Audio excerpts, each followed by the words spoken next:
Good morning, Hampton Roads, and welcome to this month's roundtable. It is February's roundtable, and as promised, we started doing video. So some of you guys are watching us on YouTube, some of you are listening to the radio broadcast. But remember, when you get the chance to tune into YouTube, because that will have the full video in roundtable today. But joining me for the first half are our new correspondents. You guys want to introduce yourselves? I'm Mariah Parham. I'm Christian Baker. Yes, and Mariah is covering NSU news, local news, and also entertainment. And Christian is one of our newest state correspondents. And fingers crossed he'll start doing some interviews as well. Yes. So you guys make sure you're on the lookout for that. And speaking of interviews, Mariah and I went to the film festival, the Black Virginia Film Festival, on Friday, and we got to go see Legion. And we are going to tell you guys all about that next week. So, right now, just quick, introduce yourselves. So, what do you guys do here at NSU? How'd you guys get here to Hot Press? Tell me all of that. I'm Mariah, like I said. I'm excited. I just joined Hot Press. I just want to help spotlight fellow Spartans and just a different legacy that we're leaving in the Hampton Roads community and just showcasing our excellence and what's happening on campus every day. Hi, everybody. I'm Christian. So I'm part of the student newspaper, and basically I want to just broadcast my stories through another outlet, and this is why I'm here. And I'm so happy that you guys are here. You guys have been doing great so far. Thank you. And this is your guys' first roundtable. So how does it feel? You're literally the first ones on camera, and you guys just started with us. So, you're super special. super special. Excited. How does it feel? How are you feeling with this first roundtable? Very excited, nervous, but, I'm ready to get this done. Nothing to be nervous about. See how it goes. We got this. So let's go ahead and jump into that NSU news that we were talking about. So we had a lot of NSU news this past few weeks. Coach Vic's documentary, his docuseries just started to air, and it's doing numbers. I heard, yeah. But we've also been, making some highlights for our Spartans in the political sector as well. We have a poli-sci major who is now serving in our governor's administration. So she will be the assistant to Sasha Joy Moon, who is the Chief Diversity Officer and Director of Diversity. And that is Lena Bryan, a junior poli-sci major. Congratulations to her. Congratulations to her. And then we also have big news with the HBCU conferences. So we have a HBCU conference called the Mr. and Miss HBCU pageant. And one of our Mr. NSU won Mr. HBCU and Mr. Oratory. And so, Mariah, go ahead, tell us a little bit more about that. Okay, so we just want to give a big congratulations and shout out to Demetrius Purnell. He's one of our very own Norfolk State Spartans, and he won the Mr. and Miss HBCU conference that was held in Charlotte. He became the 22nd Mr. HBCU and the first ever from NSU to win the national title. And we also have another Spartan, Casey Watkins, who was placed top 5, and she won Miss Oratory as well. So that's really big Spartan news. And Demetrius definitely put our school on the map and set a new standard for what our students can achieve. So this is definitely a historic moment for us. Yes, and let's also talk about the importance of winning Mr. HBCU. So there are, I should have looked up how many HBCUs we have, but from all over the nation, HBCUs send a representative from their school, and these young men are in critical leadership roles on their campuses, and they also invest in these campuses, build a community of men who support, contribute, and cherish HBCUs, as well as, work in their outside communities too. So you don't just get this award just for being a nice face or anything. No, you have to be putting the work in. So yes, again, congratulations to Mr. Demetrius, congratulations to Miss Lena, and congratulations to Coach Vic for showing out. And we also had an HBCU graduate class, or not HBCU, NSU graduate class of 2016, whose commercial is still being shown, but it aired on the Super Bowl. Every time I go on YouTube, I see the commercial. Now, I don't know if that's the cookie setting or what, but shout out to you as well. It's just awesome to be able to see like our school Actually on the making a big screen, difference, and yeah. like now we know what greatness comes out of NSU, but now the nation knows as well. Yeah. So yeah, it's awesome to see that. But now let's switch over to local news. So you guys, we were talking about this a little bit off air, but something that HP has been following since last year has been how tariffs were going to affect the Hampton Roads area. And ever since the summertime, we've been hearing companies and small businesses say that the tariffs were affecting them. But now we're really seeing it every week. Yeah. Every week we have reported on a Hampton Roads business closing. And it's not to be like a Debbie Downer or anything, but like this is really reality, happening. yeah. And it's our local favorites. Yeah. Roger Brown's is my favorite restaurant. Like Brothers is right around the corner. And the owner of Brothers does so much for the NSU community, which I'm pretty sure he'll still continue doing. But like still like these local places so close to us, they're closing. 456 Fish, who thought that was ever going to close? Like, we're finally seeing the effect of tariffs. And it's, again, not to fearmonger or be a Debbie Downer, but the businesses themselves are saying that the tariffs are affecting them. For sure. Not only the tariffs, but the tolls. Yeah. And then the competition from the big corporations with these casinos opening up. Like, we have Rivers Casino that just opened, and now we have the Norfolk Casino that's about to open. And granted, the Norfolk Casino has put money into the community of Norfolk. They have. But at what cost? But at what cost? So, you know, just one thing that I think the community should be looking out for, and that we should continue, like, shining a light on. And then also, this is just a reminder to support local. Support small businesses. Yes. They're the backbone of our community. Especially black communities. Like, we're in a black city. We should be supporting all of our communities in this black city of Norfolk. That's true. So, any other words you guys want to give? I just want everyone to know when small businesses fail, it impacts more than money, of course. It's really about our community and the families and neighborhoods that are being affected as well. So it's more than the money. Because usually small business owners live in the city that... And they're right here with us. Yep. All right, now let's go ahead and kick into state news, because we got a few little state news things to cover. So, Christian, what were we talking about in state news today? So we're going to be talking about our local Olympic skater who sadly has not placed gold despite being the overwhelming favorite for gold. 21-year-old known as the Quad God for his groundbreaking quad axel struggled with 2 falls during his performance and finishing in a shocking 8th place.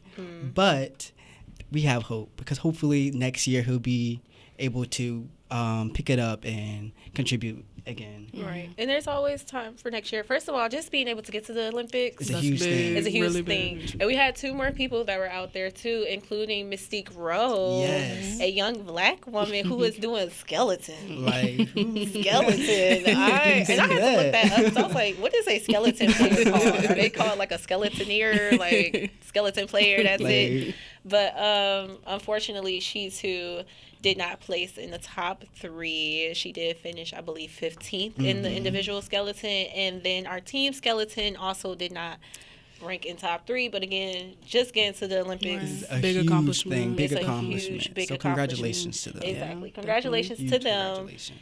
And let's not forget that these people are champions on the national level and in other, you know, Divisions, other sectors as well. So even though the Olympics is a great thing, so are all the other things they've done. Like they are there for a reason. I know I'm not going to the Olympics, especially if I'm not no skeleton. I'm not going. Everyone still has time. For sure. Exactly. So let's also talk about Governor Spanberger. It's been a month, and she's going heavy. She and the AG J. Jones have been doing a lot. Just in this last week, she has passed maybe 5 different laws and signed and announced over $28 million in expansions for both jobs, technology firms, and housing. That's great. So let's talk about that a little She's bit. making sure we're good. Look, she said, really good. we got things to do. Let's get this ball rolling. So she announced a $20 million housing redevelopment initiative at Fort Monroe.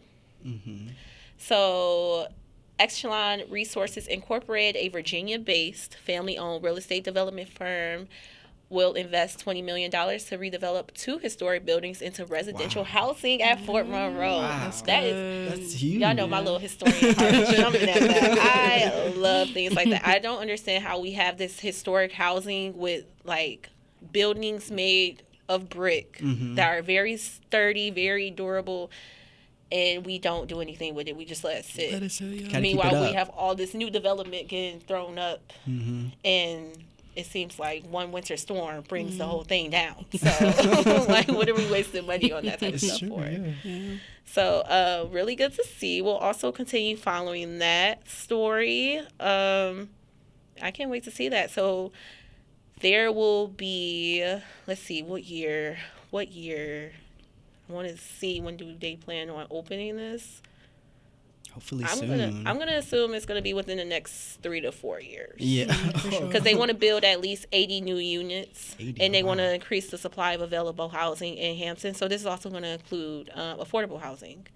So they want to create 78 new apartments that will begin leasing next month. Oh, Wow. So soon. oh, like I said. soon, way sooner than what we thought. They're Yeah. putting pedal to the metal, y'all. Right. So the new $20 million investment builds on 2 existing redevelopment projects led by Echelon at Fort Monroe, which have already created 78 new apartments that will begin leasing next month. Right. So That's you guys were there. exciting. If you need a house in Right. Hampton, You know who you to go better to. get on it because we were going to be on it. I'm ASAP. pretty sure it is a waiting list already for that. So Hampton Roads, Y'all new here. housing coming to Hampton. Get out there. Be on the lookout. And this is also a part of her Affordable Virginia agenda, which we spoke about last week. Christian, Yes, we if you want to did. touch on that a little bit. So basically, her plan is to try to reinvest state funds into housing and hopefully bring the cost down for the community so we can invest in the future so people can stay. And Does this make you want to stay in Hampton Roads more? Because you truthfully, too. it does. Are you from Hampton Roads? I'm from here, so as a native, I feel like seeing that our governor is trying to make sure that I stay here makes me want to stay because I also don't want to go far. So knowing that I have someone looking out for my future is very reassuring, I feel Right. like. For sure. I'm not from here, so but it is still good hope that you know that you do have somewhere to go and a community to be if you do need to. So Because I have a few friends that say they want to stay in Hampton Roads, but they're like, I don't think I'll be able to afford it. Like, Yeah. I don't know if I'll be able to find a job. And yeah, Governor it's hard. Spanberger is like, I hear She you. got us. Yeah, And you know, I think she actually, because she was here doing a lot of her campaigning here at NSU. So to actually see her do what she said she was going to do. And then also, I do have to touch on this and I'm so upset. Trey was not able to join us today because he is sick, but he will be here for March's roundtable, of course. If he doesn't get sick again, Trey, please get on your elderberry. So, yeah, not even if Governor Spanberger really surprised me when she broke her agreement with ICE. I was going to mention that. I that was one of the things that Trey and I definitely were like kind of iffy. Like we were like when Really? she was asked about ICE, it kind of was like she wasn't necessarily dodging the question. However, it just seemed like she wasn't gonna be hard on ICE. Like we knew she was gonna do more than Governor Youngkin, but like actually seeing her say, yeah, no, we're gonna take away that agreement. I was like, okay, I see you, Governor Spanberger. I see you. Doing I her see you thing. listening. For Like I see you sure. actually doing what the people want you to do. And standing on it. So we're gonna continue seeing what happens. It's only been a month, but so far, like she's been doing a thing. She's been doing, yeah. She's been I doing a agree. thing. A good thing. A good Right. thing. Great thing.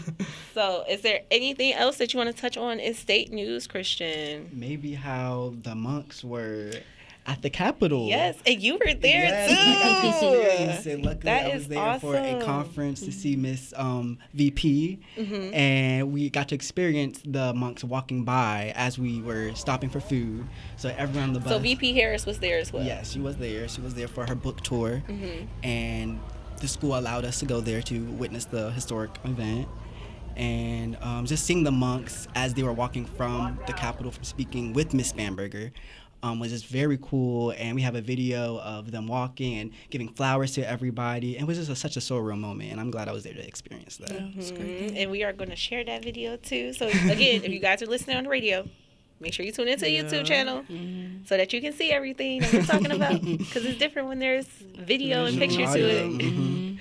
But all right, and that was a little bit of our state news. Now, I also asked you guys before we close up, I asked you guys to, help me out with the Remembering Black America segment. So far, we touched on Hayti, North Carolina. Okay. So Hayti, Durham, North Carolina. We touched on Jackson's Ward in Richmond, Virginia. We also talked about SeaTac, Virginia Beach, Virginia. And there was another one that we touched on, or were those just the three? Those were just the three. And then I was supposed to share Black Bottom, Detroit, Michigan. So as you guys know, or maybe you don't know, I'm D from Detroit. Woo. So I am from Detroit, Michigan. If you know me, you know, like I love my city. I do love my city. I love its history. I love the heritage there. And I love that if you ask any Detroiter about Black Bottom, they're able to tell you, oh, that's the community that was destroyed by the Housing and Freeway Authority in the 60s, like many Black communities were. So Black Bottom in Detroit, Michigan was a mix of two districts, and these two districts held hundreds of Black businesses, hundreds of Black families, and generations of free Black people. And mind you, many Detroiters our ancestors all came from the South. Like, I believe I am only 3 generations away from the South on my mom's side, and 2 generations on my father's. Arkansas, New Orleans roots, like that's where my family is from. So when we migrated up to Detroit during the 40s and the 50s, the first thing that we wanted to do was work. And that's what Black Bottom was. And Black Bottom, mind you, was there long before the 40s and 50s, but when those more communities started migrating up during the Great Migration, and we started implementing even more money, it got destroyed from us. It literally got snatched from us to build a freeway that does not even work today. They decommissioned the freeway. They decommissioned the freeway within, I think, it was the last maybe 10 years. They decommissioned that freeway, and they're not going to rebuild Black Bottom. They're just going to gentrify the area and continue doing what they have done for years. So I wanted you guys to share more communities that have been, affected by not, what they think is affected by, which is Black on Black crime or anything like that, but actual United States policy. So can you guys share the communities that you found? Yeah, so with your home being so close to it, I would like to share the Tremés of New Orleans. And they're one of the oldest Black neighborhoods in America. And I feel like it's a perfect example of how the U.S. policy is destroying Black communities, because in that community, they built Interstate 10, which was directly built in the middle of the community. And this displaced the residents in that community. So I feel like, with that being said, the U.S. policy is not helping everybody. It's not helping everybody. If anything, one could argue that it hurts more than it helps. And that's the point. So I feel that's one community that is very much being hurt by the U.S. policy. My family has roots in Oklahoma, so I chose to do a powerful Black community, which is Greenwood District in Tulsa, Oklahoma, also known as the Black Wall Street. I'm pretty sure a lot of people is familiar with that, but this was a thriving Black community with banks, schools, hospitals, and hundreds of Black-owned businesses that were actually doing really well. And in 1921, it was destroyed during the Tulsa Race Massacre. This was a lot of white residents in the neighborhoods who were literally allowed through law enforcement to destroy all these Black properties. And insurances, they refused to cover damages afterwards. So none of these businesses could be built back up or anything, like all the royalties were gone. Later, federal redlining policies made rebuilding nearly impossible. So this neighborhood can never be seen again, just like you said, Dee, for yours. Just leaving this historically wealthy black neighborhood basically in shambles. Like, we'll never get that back. And it just shows how racial violence and government discrimination wiped out generational black wealth once again. So that affects our community. Tulsa was destroyed twice. Yeah. Wow. Tulsa was destroyed twice. And I think we hear so much about Tulsa because it was a race riot, like a race, basically war going on. But can you even say war if there wasn't like a even amount of playing field? But there was so much more going on during that same time. Exactly. So, and then I think it's also indicative that during the Great Depression, we learn about how the majority of America was impoverished. But during the Great Depression, that was also our Harlem Renaissance. Like, that was our greatest time. That was the most community that you saw. Like, we were coming out with black films. We were coming out with so much black music, so many community-based things. And we were perfectly fine with being on our own. Exactly. Because we were on our own since the beginning. It's like, you guys made that clear. So it's like, we did all the right things and it was still stripped away from us. And to this day, it's like, we're still being punished for what you guys did. For so, sure. yeah, I just want people to remember, like, even though we only have 28 days in this month, Black history is American history. Black American, African American history is American history. Every day. And you need to learn all of it to know, like, why we are where we are today. Yeah. So, yeah, I want to thank you guys for joining me on the first half Thank you. of our February Roundtable and our first recorded Roundtable. Thank you guys so much. Thank you. So, yeah. Just hang tight. We're going to go ahead and head into national and entertainment and sports with Beck G and Tia.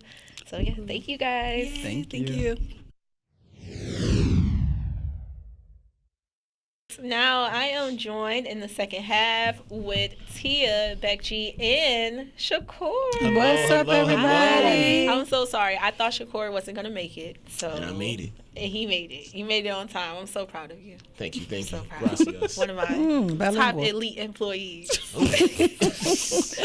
So I'll take that. before we took a short break, I had Mariah Parham and Christian Baker with me in the first half. They are two of our newest correspondents. Yeah. We also have Andre Barnes, who's going to join us. We have someone else that might be joining us too in the near future. And Mackenzie has been on for a few months now, but she's also a new voice that our listeners have heard. Absolutely. And hopefully you'll get to see in the next few months. But let's go ahead and last we were talking about was our black communities that we were sharing. I shared the black community in my hometown, Detroit, Michigan, Black Bottom. Mariah shared Tulsa, Oklahoma, and Tulsa. Oh, what did I say? Tulsa. Lord. It's okay. We've I was been gonna talking do about that one. Elon, yo. Yeah, she already talked Oh, about that yeah, one. no, you got to pick another one. Damn, So I we'll messed come it to you up. at the end. Okay. And Christian shared with us the oldest black community in New Orleans, Louisiana, Treme. So we'll go to Beck first, and then we'll go to Tia, and then we'll get to Shakur since he got his snatched up. So, Beck. Hey, so everybody knows I'm VA all day, and I want to talk about some communities in my favorite city in the world, and it's Norfolk. That's how you say it. If you look at it and read it, you might say Norfolk, but it's Norfolk. And there are three communities in particular that have been impacted, black communities that have been systemically disrupted by U.S. policy. And those three communities, I'm going to lump them all together because geographically they're kind of right there. East Ghent, it's called Atlantic City. You may have never heard about that. And Lambert's Point. So, Lambert's Point. yeah, so talking a little bit about East Ghent, even going back to the 1950s, because systemic disruption isn't just a now thing. And it's not a new thing. And I even heard somebody make a comment about the community I grew up in Norfolk. Wow, it's really been integrated a lot. And integration, some people say, and desegregation, some people still call it, is a direct, obvious, tangible impact of systemic disruption. But East Ghent, just for education, folks, in the 1950s, the Atlantic City neighborhood was torn down to prevent school integration. And in the 70s, the East Ghent neighborhood was razed, R-A-Z-E-D, razed. And it destroyed Black-owned businesses. Yeah, and residential and middle-class homes. And guess what? It never changed back. Did they put anything there, like an interstate or? Well, East Ghent now, if you ever take a moment to just travel through, it is very much, it looks very much like it did when this disruption occurred. If you talk to natives and just in casual conversation, people will refer to Ghent as a white neighborhood. There are lots of white-owned local businesses. There are some, for good measure, Black-owned businesses. And then right in the middle of that community, which we don't have in the middle of most Black communities in our city, is the hospital. That's where the hospital in Norfolk is in Ghent. Lambert's Point, which is a stone's throw away from Ghent, is also an example of systemic disruption. And I'm talking about things that might have happened some decades ago, but we see the impact and the effects of that now. Lambert's Point is a thriving Black community and was partially raised as well in the 60s and 70s to allow for the expansion of what we all know now as Old Dominion University. But as of late, talking about systemic disruption and talking about, we're talking about commercial business. We're talking about a capitalist society that we are.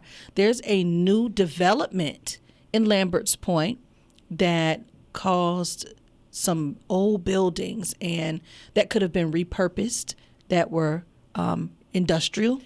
It's been torn down. We had touched on that a little bit earlier because Yeah. Governor Spanberger has just partnered with a Virginia-based construction company to repurpose historic buildings in Hampton. And that's what we were talking about. Like, why don't we repurpose these historic buildings that have the bones and the structure to withhold, the weather of Hampton Roads because they were built during a time where life was a little bit more important than profit. Yeah. So if you go to Lambert's Point now, there's a new place that you probably frequent and don't know the history on the ground, physically under the dirt. It's called the Rail Yard. And it's a beautiful new development and of, a new shopping district. And it's supposed to make Lambert's Point a walkable community. There are businesses. There's no grocery store, but businesses and a common area and restaurants. And there are a few Black-owned businesses in that new community and that new commercial community. And there are still some Black residents, mostly in Lambert's Point, which literally what separates Ghent from Lambert's Point is that underpass right before you get to 21st Street. And so on one side is Lambert's Point, the Black community, and the other side is Ghent, what we natives probably refer to as a white community. So those are some I've seen, even in my lifetime, I'm probably older than most of you in here, I've seen it change. And even in our recent administration, man, we think it's not impacting our own communities. It's happening right before our eyes, and people are being displaced. We see it around Norfolk State. The projects, we call them the park. If you're from Norfolk, we call it the park. They're being torn down and new living quarters are being erected.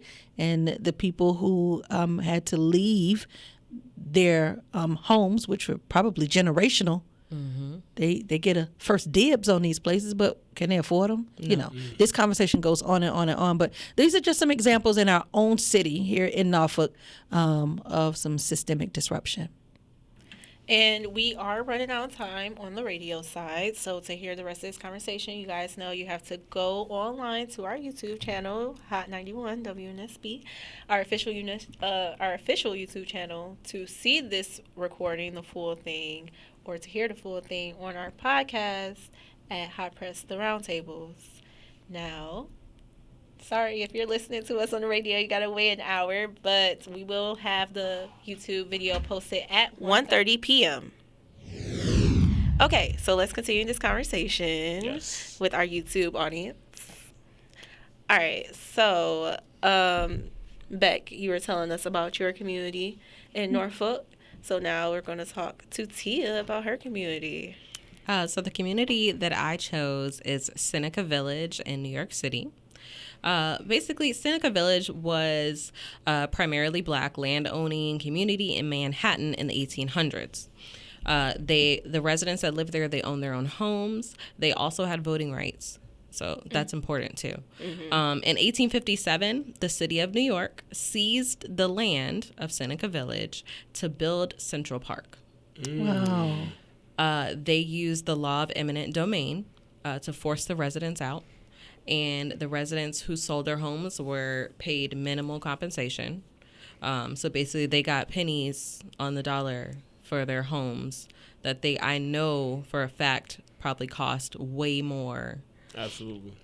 The city put out propaganda basically framing the community as undesirable to justify the removal of the blacks that were there. Hundreds of black families lost their property. Wealth accumulation actually in that area was blocked, so you can't have a business there. And they actually hid this in the history books. They did not talk about it for over a century. Wow. Wow. And I hear so much about Central Park, too. Mm-hmm. Dang. It wasn't until 1992 Yeah. that they started talking about it. So I think that's wild. Yeah, it's It is. crazy. There's a whole community that no longer exists, and they didn't even want to tell us about it. Yeah. Because Not only that, Central Park 5 happened before that. So that's all that Central Park was known for, was lying on black people's names, and then just to come to find out less than a decade later, there's also a black community that was here that we just completely disrupted. So bad that we didn't even put it in our own history books. because we kicked them out. And you said the law of eminent domain. That just means we could do whatever we want anytime. Basically, It's That is basically a when law that the government the government says that has they can behind. take control of a piece of land in order to not it. They don't even have to say it's to better the community. They can say this is for us. Like we're the That's government. crazy. We need this land. We're taking it. So So- yeah, eminent or public Yeah. domain. Basically, but they circumvented that because the owner of the land is supposed to get fair compensation. So they broke their own law just to course. get these black people out of here. Yeah. Because the government can take your private property, but it has to be for public use. So they basically said, like, we don't want y'all here and we don't want anybody here. So it's just going to be a park. To make the rules of the game and then say it's fair is just crazy. To make the rules of the game and not abide by your own rules. it's wilder. It's crazier. worse. And you can't complain about it. Yeah. Yeah. So Right. And Shakur, our last story of remembering Black America. So I'm gonna just keep mine short. Everyone knows about the Chicago rap drill scene and how they operated, how they get down. So when I'm hearing this, I'm thinking this would be perfect to talk about because what happened there? Why is it so terrible? Why is it known for that? So it says that the most notable instance of the FBI kind of disrupting Chicago was murdering Black Panther leader Fred Hampton. You know, and it also has like recent aggressive, violent raids in black neighborhoods causing trauma. With It's the just- ICE raids. Yeah, it's ridiculous. You know, it says September 2025, a massive joint FBI/ICE raid in South Shore saw federal agents in military-style gear using armored vehicles and breaking into homes, targeting residents under the guise of immigration enforcement, which heavily affected American-born black residents in the area. And we're asking, what does this have to do with us when they've literally been attacking us since last year? And even before that says the FBI heavily monitored black leaders, activists, and organizations to disrupt, misdirect, and otherwise neutralize black power movements. Always. Yeah, so it's just terrible. It's just terrible. And they say that everything's equal, but these are the behind the scenes things that people don't know about. Right. Unless you dig. So we're here to bring it to you. It needs to be talked about. Yeah. And then next week we'll be talking about some great women leaders, because it is March will be National Women's Month. I think it's International Women's Month, actually. I think the entire world I think it ended up being international. Around the world. Yeah. Exactly. We're going to talk about women around the world. But all right, y'all. Now let's kick back into our news. Our news side. We got to talk about some national news, y'all. There's been a lot of things happening on the national board. Yeah. So our national correspondent, Beck G, what's been happening out there? Well, a big discussion, and I'm so glad to have good news, has been about the monks.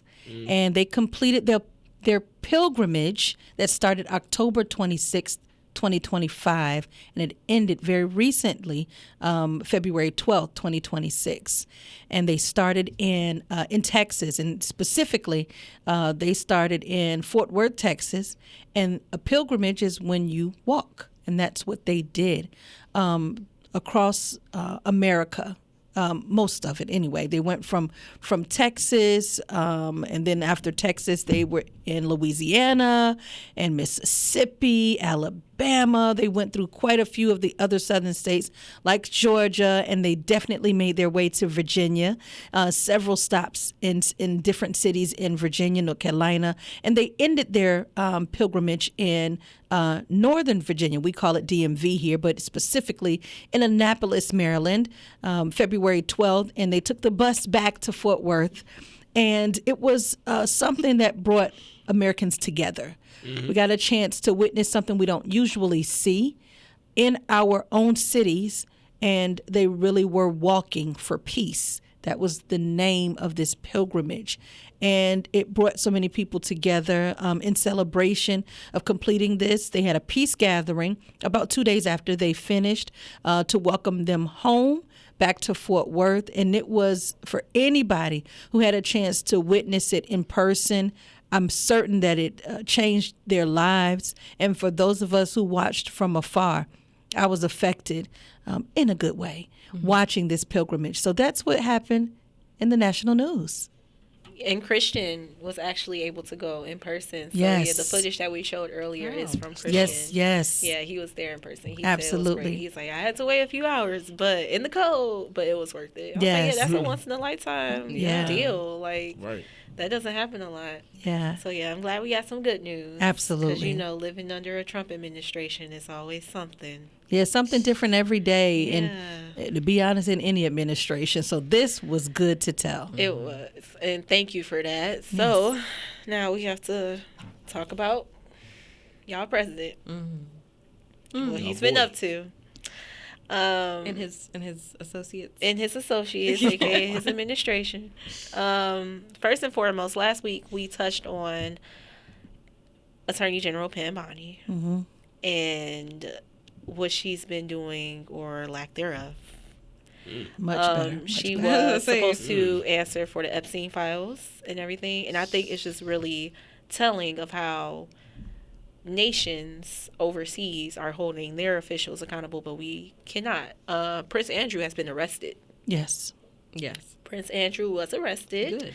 on Thursday, Sorry. February 19th. He was arrested on Thursday, February 19th. Meanwhile, we're over here with all of these redacted files that we can supposedly didn't exist. that we And then can they barely weren't on her sift through. desk. And it seems like now it's just a witch hunt Yeah. instead of actually holding people accountable. Yeah. I don't even think it's as much a witch hunt as it is duck, duck, goose. And I think that, Prince Andrew being arrested should have the ones who are guilty of participating shake it in their boots. I heard someone say, an elder tell me once, you can't do wrong for long. And these Epstein files didn't go away just because time did. And even going back to Bondi, looking at the state of our union, no pun intended, we are this administration is doing a fine job at distracting from the facts and talking about things that really don't matter in the grand scheme of it all. Right. For example, Bondi has ordered the Justice Department to prioritize animal welfare enforcement. Didn't she kill her dog? Let me not spread misinformation. Let me look that up first. What? Let me look that up first. Or no, I'm sorry. No. She was involved in a case where a dog that was displaced during Hurricane Katrina, the family of that dog wanted their dog back, and she wouldn't get the dog back. Unbelievable. Yeah.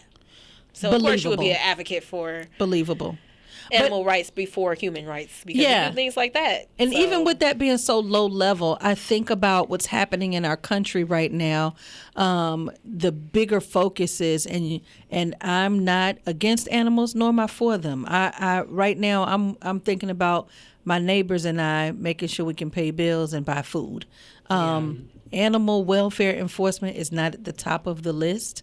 But that's what's happening, and that's her order to the Justice Department in the midst of Epstein files, homelessness, lower job availability rates, etc. Mm-hmm. That's what's happening. But she doesn't take accountability for anything. None of them do. Like none of them do. Have to. Even there is the files outbreak. She literally. First, she said she didn't have them. Then she said they were on her desk, and she said they weren't on her desk. Mm-hmm. Then she passed it off to the director of the FBI. Like, what happened? What happened with you, ma'am? Mm-hmm. That's what we're asking you. We're supposed to be making America healthy again, and we have a measles outbreak in the South that we shouldn't be having. And people are not talking about it. Like, no, they're not. It's crazy. And then also with Border Patrol, Tia, you and I were just talking about it. A Border Patrol agent was arrested last week for withholding information about the fact that his undocumented niece is here, but also his undocumented niece is his girlfriend. All right. The same face that you made, it was the same face that I made. What? Like, huh? Yeah. His How was undocumented girlfriend is also his niece.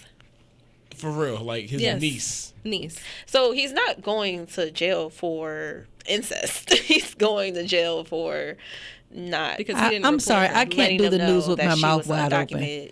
Yeah, I have to speak and let words come out. I'm sorry. Yeah, I was rendered speechless right there. And this is what's happening nationally. Also, why is our president's face plastered on the Department of Justice headquarters with a new slogan?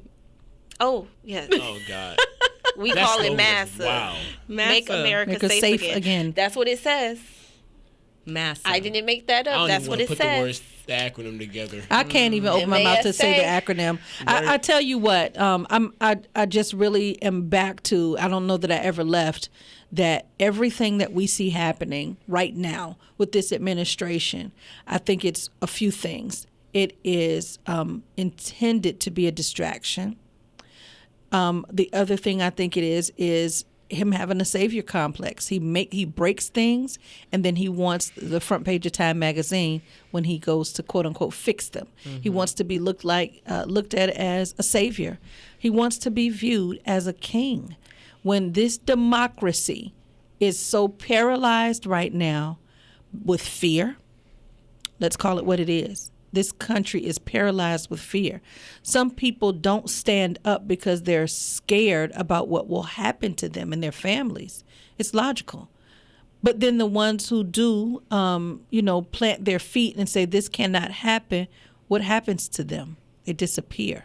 They disappear from into oblivion, or they die by the hands of those who are empowered with immunity to go and kill. It's what it is. So it's really, we're in a sad state in our states and in our union as a whole.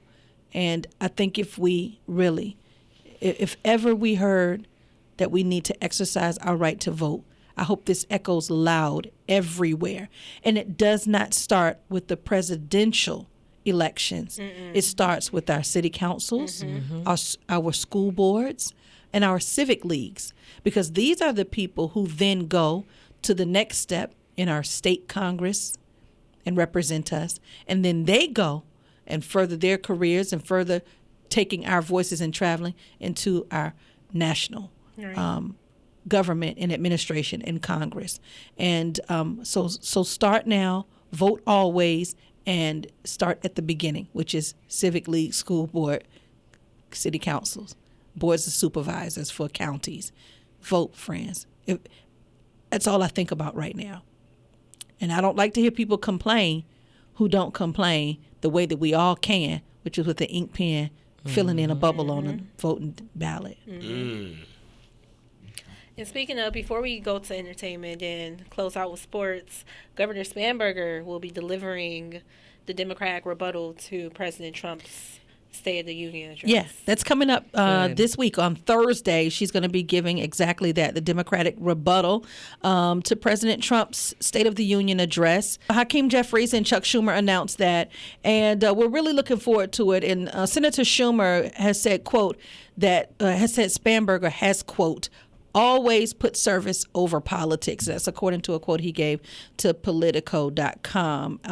And Representative Jeffries praised Spanberger for her decisive victory in November's election. So the country is looking forward to what Spanberger has to say back to Trump in a Democratic rebuttal based on the state of the Commonwealth. Right. And now that's going to follow immediately after President Trump's State of the Commonwealth on the 24th. Yeah, so we don't have points that she's going to highlight yet, but I think we are pretty well aware that she is armed and ready, and to fight, to speak back to what he has to say. She has a plan and an intention. Looking forward to that. Same. And we'll cover that. We will. We'll cover that for Marches. Yes. Not Marches Roundtable. Well, although we might touch on it. Yeah, if we it have makes to, that much because of a I'm pretty start. sure this is. I'm certain this is her first State of the Union. So I'm pretty sure we're gonna be talking about it for a while.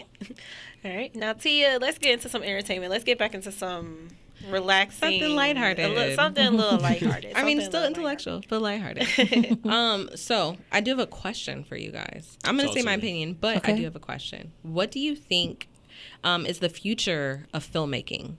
And are streaming services going to overshadow movies? Wow. Now, I think, unfortunately, being a mass communications graduate, I am in love with film. But I really think that they're trying to phase film out. I have a Netflix membership. I have a Hulu membership. I don't even watch regular TV. I can't tell you the last time I went to the movies. I know Netflix has straight to film, and they have their own, production company, and they make their own films. But I still feel like that's not a real movie, but it's not like going to the movies. It's not, unless they start featuring independent, filmmakers. Stuff that is on Sundance. We have an independent film theater down here that actually shows independent movies. It's in the Ghent. It's Narrow Theater. I went there last week to go see. Oh my goodness, I forgot the name of it, but it is an Iranian movie because I'm in a world cinema course with Professor Proshat Kalami, and it's a phenomenal course. If you're in mass communications, take the course. You're going to watch some great movies. The only work that you have is a one-page reflection of the movie you're watching. 16 weeks of watching movies. Yeah. What better class? Yeah. Good discussions, too, because I took that class. Phenomenal discussion. I'm about to sign up. Yes, it's a great couple seminar. Movies you're going to be like, what did I just watch? But some of them are really good. Stuff. Yeah. But yeah. So your question was... Do you think that streaming services are going to take over the film industry? Gosh, I don't know. It looks like it's doing it right now, but every time something new comes, something newer comes. So streaming services came after movies, and then AI came after streaming services. And I think what the movie industry is learning to do is what we all have learned to do in modern times, in anytime something better comes out, we just adapt and we innovate how to incorporate this new product into what we do. So we see AI movies, and we have the shortest attention spans we've ever had. AI hater. Listen, and we see it. Doesn't mean we like it. Yeah, And we can tell. And we can it's tell. Not a We can good, tell. It's We can not a tell. good observation. I'm telling you right now, it's a terrible observation. Have you all been seeing these new movie forms called verticals? What's that? Oh my gosh, y'all. I will admit here on camera that I watched them. The worst acting you've ever seen in your life. Is that those it's like a commercial, Yes. or like they want you to download the app so they tell Yes. you the little story? Oh, you're talking about the story love thing. those. Oh my goodness. Yes. I'm convinced that is a social experiment, because why do Yes. I listen to the whole 20-minute Yes. preview? Yes, Absolutely. And then I go on YouTube And then I to find download out the the app. rest of the And story. I'm not downloading the app. I'm not I'm downloading gonna the app. find somebody that already reposted Yes, that already it recorded on it. YouTube. I because go you're right not gonna to get YouTube. me. Y'all gonna have to All show me how to do 48 that. parts. Yeah, Of the, yeah. I'm looking at one that's got 63 parts. I'm Yeah. like, and you slapped your And sister? the gap is nothing but re-skipped K-dramas Yeah. and vampire movies. That No, we've there was one already I was seen. watching. They didn't tow the girl's arm off. No. They was beating her. She was part of like a rich family. The and one she I keep wouldn't getting is tell. the werewolf ones. I keep Oh, getting I the love werewolf, those. the red. I gotta moon. tap in. They're so good. I haven't seen these. I gotta tap I don't in. know what y'all So talking good. I about. gotta watch. Now your phone is gonna start showing it because you know. Right, Because we're talking about it. Yeah, yeah. So when you get on Facebook, Right, you it's scroll gonna it, it's show gonna you. come up. yes, yes. Always. So But yeah. yeah, it's coming in. It's coming in hot, and it's coming in loud, and it's coming in strong, and quite a few film. This is film festival season, Yep. and we're seeing it in the film festivals. There's one going on that just happened this past weekend. I was there. Yes, I was there with you. Yes, Saw really you. exciting to watch these films, and just as interesting is the word I'd like to use to watch them use AI. Yeah. Yeah. Please stop. It's really interesting for me to see Black people using AI It's AI. because of the like my thing The is it ramifications. affects us. Yes, like it's like what cost? At what cost? And do not tell me about AI was already here. You know I'm talking about generative AI. You know I am talking about the language model AI that you are feeding into your data for free, mind you. And we were just talking about that. AI.com. Mm-hmm. Why are you signing up for a domain that you What do have you no need that idea for? it does? What do you need that for? What do you need that for? Like, please, like, I want to know, what do you need? If we were perfectly fine with AI before, and people are saying, well, it helps me be able to do X, Y, and Z because I wasn't able to. It's the dumbing of America. I'm Like, telling do you. you not see What happened what's happening to- to the What happened to ecosystem? research? What happened to Whatever happened to an actually- encyclopedia? Yeah. Right. What happened to looking What happened things to up? Google being not a reliable source? Yeah. What happened Yes. to you can't use Wikipedia? I remember being You in could not use elementary school. Wikipedia We could because not people use could alter Wikipedia. it. Wikipedia has actual human people that are certified. Like for Yeah. some odd reason, my IP address right now is blocked from editing for Wikipedia. I don't know why, but the fact that can They done happen. took you down? I didn't do They got anything. you? First of all, I haven't. First of all, I think said, that's just. This is a refurbished phone. They done is a tapped re- in and heard her talking some This is a knowledge. hey, you're right. It was like you're right. Right? Wikipedia wouldn't do that. America would do that, but Wikipedia wouldn't do that. Oh, man. And my point is, like, Wikipedia is now can be used as a reliable source because those resources are there and there's a human correcting it, not AI. I feel like people are Not AI. losing like the feeling of actually studying for something and passing it based off of your own knowledge. Like I feel like nowadays people use AI, and I understand I use AI too, but like it feels good to actually like not know something, really study it, really work for it, and Yeah. then pass the test or just pass the class. I think people are losing that. Yeah, They are. for We're sure. actually That's a good talking feeling. about that in media research. Yeah. It's called cognitive. Dissonance. No, not That's a cognitive wild guess. dissonance. But I believe it's called cognitive apathy. And it's literally you losing the ability to do menial tasks because you give them to a robot. Did we all not watch Wall-E? Yeah. Right. Did we Or all not see iRobot. Wall-E? Yeah. Or iRobot? Yes. Yes. And we thought that was far fetched. It's happening right in our face. I thought, It's so we it's saw predictive what could programming. happen. We're not going to go down that route. Good. And then here we are. We're just Down the road. head first Well, down that's the route. just like the Megan movie too. Yeah. They made a second one because y'all I just don't actually know. watched it, and it was kind of good. I like I'm not that. gonna lie. Yeah, It that was was a kind of good good. I'm scared. I of haven't all watched of them them. yet. And Yeah, Robot it's knocked down terrifying Cardi to B, me. so I'm against what it does at this time. No, Knock Cardi her- B knocked down Actually, Robot. All right, She landed guys. right on her cushion. So we do have to wrap up because we don't want to keep you guys all day, but we would if we could.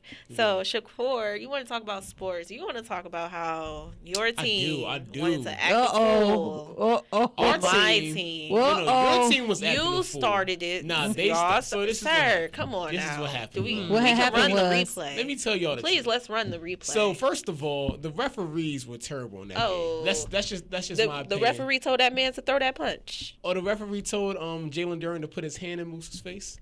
You're in don't my think he did face, that. and I'm telling you to back up. No, but they both were in each other's face. Like the Your game, guy it was, walked over to him. Nah, they kind of met in the middle. Okay, all right. That's Shakur. me. Okay, sure. All know it was a really physical game throughout the whole match. It was a great game though. And you it said was y'all wanted amazing. again. We what? You said y'all wanted again. Y'all Oh, wanna, yeah. Y'all want to run it again. Because think about it, we lost that game And y'all gonna by get like belt 3 to points. tush again. Right? We lost it by 3 points, but unfortunately, our center got suspended, and the Hornets need a center. We're not that good without a center. And Miles Bridges got suspended, also one of our best players. So we lost the game. But I mean, next game we won, then the game after that. So we're kind of going up because we are, I believe, 11-1 over our past 12 games. Going up What in are the y'all playoff in the picture. conference?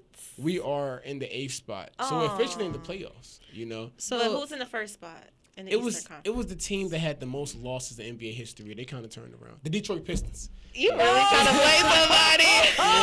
I can't save you. I can't save you. If you come to the city, I can't They save turned you. it around, but they had the most Don't losses. forget, So People this from is- home are gonna watch this. Look, my gosh. my dad is The from Pistons are Detroit. on the way. I don't tolerate no Piston slander. I don't The even Hornets are on the way. like basketball like that. And You see I how he's trying to cannot. come for us, Tia? You The got Hornets- Team D girls y'all in trying to here. hold the us game down. and We the hold fight. it down. Y'all are up here acting like buffoons on a basketball court. Like I Y'all gonna said, come with Dang. our house with that? No, This is just a like I said, game. you lost the game and the fight. Well, we So- first Big we struggle. ain't lose the fight. Wow. But the game, unfortunately, we did lose that one because y'all want to act the fool and get our players suspended. Whatever. But I will say, I like the fight because our team showed we're not backing down. Y'all team showed y'all not backing down, and I feel like we are the future of the NBA. Like for the long times, not. First of all, don't do that. You know, for a long time, it has been like Kevin Durant's league, LeBron James's, and Steph Curry's. But they're getting older, so now we're looking for like new faces of the league and new young teams. And I feel like the Hornets, you know, I will say the Pistons. I'm a basketball fan first. The Pistons are a good young team, and they're currently the number 1 spot, 40 wins, 13 losses. The Knicks are a good young team. The Sixers are good. Con Knipple for the Hornets. He is the rookie of the year. One of the best shooters in the NBA right now. I feel like the NBA has a lot of new faces. Then you have Victor Wembanyama, like a 7'5" guy that can shoot the 3 ball. I saw him, 7'5". and You it saw is him? unreal. Crazy the stuff he Like can do. he looks like a giant. Like we were That's far how- back, that's the and he average- still. was tall. I went to a looked Wizards tall. game a few months was ago. there, Shakur wasn't spoke. Yes, Yeah. I'm pretty sure he was. How And he was it the watching him in tallest person? guy. First of all, we were all the way in section 400, and it was still like, I'm still like, yeah, I know if I go down there, I'm gonna be like Yes. neck broken, Yeah, looking up. Yeah. But yeah, like it really puts in perspective one how small the court actually is, Yes. and like how big those players are. Like, Yeah. I see Whenever I Giannis. see like if you somebody hop that a tall, little, I'm like, if you how do hop, you- you're gonna hit the rim. Like yeah. How are you coordinated? Like your limbs are so long. Like you take one step, you're already halfway down the court. Right. Give me a little. Well, no, I think I got enough legs. I Nah, I like being short. I don't know. I couldn't imagine myself being tall. 7'5". That's like, not what That's anybody wants. OD. They don't need any Yeah. more legs on me. Yeah. It'll be a mess. It'll be a mess. I was saying, Alright. I used to tell my mom, if I was tall and I had a butt, I would be dangerous. Dangerous. You hear me? Dangerous. I'm so happy this is on the YouTube channel. Wow. Yeah. But oh my gosh, y'all, our first recorded roundtable. Yeah, this is Look cool. at how press Great time, expanding. Good great. Great time. So Great I time. can't wait for you guys to join us again next month for our March Roundtable. And thank you to our veteran correspondents, Yes, Beck G, thank you. Shakur, and Thank you. Tia Vinson. And you can hear us next week because we're going to be right back on radio. But then we'll be back on the camera next month. So, as Peace. always, Hampton Roads, stay safe, stay warm, stay informed. And Shakur, you want to close us out? Behold. The green and gold.